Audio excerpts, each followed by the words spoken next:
আমার মতো আর কারা কারা রয়েছো যাদের ঢ্যাঁড়স খেতে একদমই ভালো লাগে না, তাদের ঝটপট এই রেসিপিটা দেখে নাও এবং ঘরে একবার নিশ্চয়ই ট্রাই করে দেখো।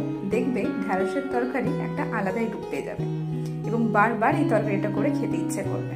তাহলে প্রথমেই আমি কয়েকটা ঢ্যাঁড়স নিয়ে সেগুলোকে ভালোভাবে ছোট ছোট করে কেটে নিয়েছি। নিয়েছি দুটো কাঁচা লঙ্কা আর একটা গোটা টমেটোটাকেও ভালোভাবে কুচো কুচো করে কেটে নিচ্ছি। আরেকটা জিনিস, এই রান্নাটা সম্পূর্ণ নিরামিষ, তাই কোনোদিনও যদি নিরামিষ খাবার দিনে কিছু ভালো মন্দ খেতে ইচ্ছা করে অনায়াসে এই ঢ্যাঁড়সের তরকারিটাকে বানিয়ে ফেলতে পারো। প্রথমে একটা কড়াই নিয়ে নিয়েছি এবং তাতে নিয়ে নিয়েছি কিছুটা তিলটাকে মিডিয়াম ফ্লেমে হালকা করে ভেজে নেব। লাল করব না, হালকা একটুখানি গরম করে নেব। প্রথমে শুকনো তিলটাকে গ্রাইন্ড করে নিলাম এবং তাতে দিয়ে দিলাম ওই চেরা কাঁচা লঙ্কাগুলো এবং কিছুটা কাজু বাদাম।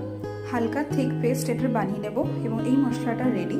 এবারে কড়াইতে কিছুটা তেল নিয়ে তাতে শুকনো লঙ্কা, নুন আর হলুদ এগুলো দিয়ে ভালোভাবে নাড়াচাড়া করে তেল গরম হওয়ার পর তাতে দিয়ে দেবো কেটে রাখা ঢ্যাঁড়সগুলোকে হালকাভাবে ভেজে নেব, খুব একটা লাল করব না, হালকাভাবে এপিট ওপিট 5 মিনিটের মতো ভেজে নেওয়ার পর ঢ্যাঁড়সগুলোকে আলাদা করে সেই কড়াইতেই অল্প একটুখানি তেল অ্যাড করে তাতে কুচনো টমেটো দিয়ে দিলাম। টমেটোটাকে ভালোভাবে সেদ্ধ হওয়া পর্যন্ত ভেজে নিলাম।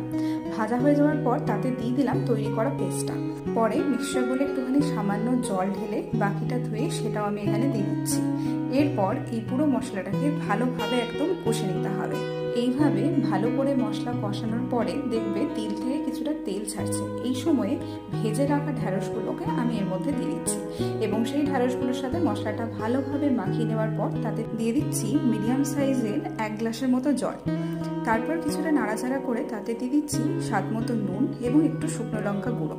এটা খুব ভালোভাবে মিক্স করে কিছুক্ষণ আমি ঢাকা দিয়ে রেখে দেবো এটাকে সেদ্ধ হওয়ার জন্য এবং 5 মিনিট পর ঢাকা তুলে তাতে কিছুটা অ্যাড করছি আমুলের ফ্রেশ ক্রিম এবং এটাকেও ভালোভাবে নাড়াচাড়া করে মিক্স করার পর আরও কিছুক্ষণ ঢাকা দিয়ে ফুটিয়ে নেব। ব্যাস রেডি আমাদের এই তরকারি।